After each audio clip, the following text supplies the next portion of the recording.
Di pinggiran desa terpencil bernama Gunung Sari, terdapat sebuah jembatan kayu tua yang sudah lama ditinggalkan. Jembatan itu melintasi sungai kecil dengan aliran air yang selalu dingin dan hitam pekat. Warga setempat percaya, jembatan itu dihuni oleh arwah penasaran. Kisah-kisah seram tentang penampakan perempuan bergaun putih telah menjadi bagian dari cerita rakyat desa itu. Awal keberanian Aldi. Aldi, seorang pemuda yang baru pindah dari kota ke desa tersebut, merasa semua cerita itu hanyalah omong kosong. Mana ada hantu di dunia nyata, katanya kepada teman-temannya, Bayu, Dina, dan Raka. Mereka sering berkumpul di warung kopi dekat rumahnya, berbagi cerita horor lokal yang membuat Aldi merasa penasaran sekaligus skeptis. Pada suatu malam bulan gelap, saat obrolan mereka semakin seru, Bayu menantang Aldi, kalau kamu memang berani, ayo kita ke jembatan itu malam ini.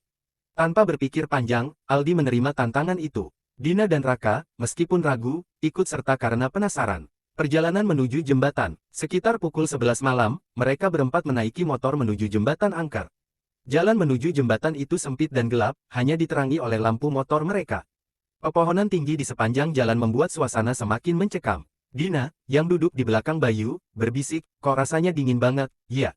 Raka hanya tertawa, mencoba mengusir ketakutannya sendiri. Setelah 20 menit perjalanan, mereka tiba di jembatan. Jembatan itu tampak menyeramkan, dengan kayu yang lapuk dan beberapa bagian terlihat berlubang. Di bawahnya, air sungai mengalir perlahan dengan suara gemericik yang aneh, seolah ada sesuatu di dalamnya. Awal mula keanehan, Aldi berjalan lebih dulu, memimpin kelompok itu dengan senter kecil di tangannya. Setiap langkah mereka membuat jembatan berderit. Dina tiba-tiba berhenti dan menunjuk sesuatu di ujung jembatan.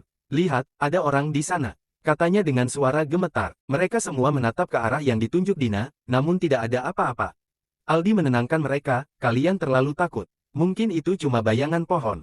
Mereka melanjutkan perjalanan, meskipun rasa takut mulai merambat di hati masing-masing.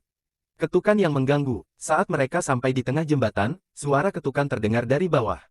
Tok, tok, tok, seperti ada yang memukul kayu dari bawah permukaan jembatan.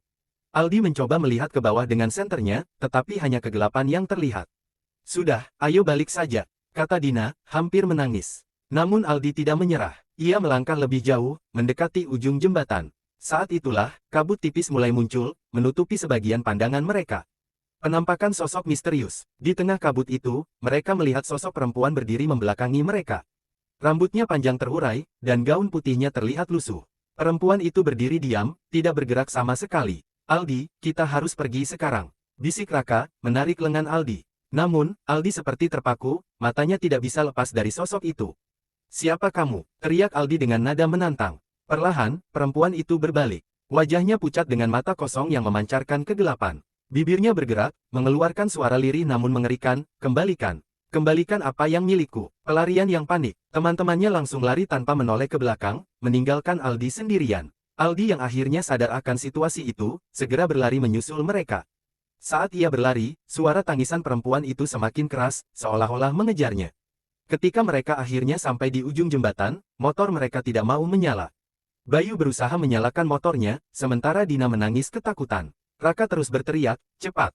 Dia semakin dekat. Akhirnya, motor menyala, dan mereka pergi dengan kecepatan penuh. Dalam perjalanan, Aldi sesekali melihat bayangan perempuan itu di spion, berdiri di tengah jalan, semakin jauh namun tetap mengawasi mereka. Rahasia di balik jembatan. Keesokan harinya, mereka mendatangi seorang tetua desa untuk menceritakan kejadian itu. Tetua itu menghela napas panjang dan mulai bercerita. Dulu, ada seorang perempuan bernama Ayu yang tinggal di desa ini. Ia akan menikah, tetapi calon suaminya meninggal dalam kecelakaan di jembatan itu. Ayu begitu terpukul hingga ia bunuh diri di sana. Sejak saat itu, arwahnya tidak pernah pergi, mencari orang yang bisa mengembalikan kebahagiaannya. Epilog. Setelah kejadian itu, Aldi dan teman-temannya tidak pernah lagi mendekati jembatan angker itu, bahkan di siang hari. Jembatan itu tetap berdiri, menjadi saksi bisu dari tragedi dan misteri yang tidak pernah terpecahkan.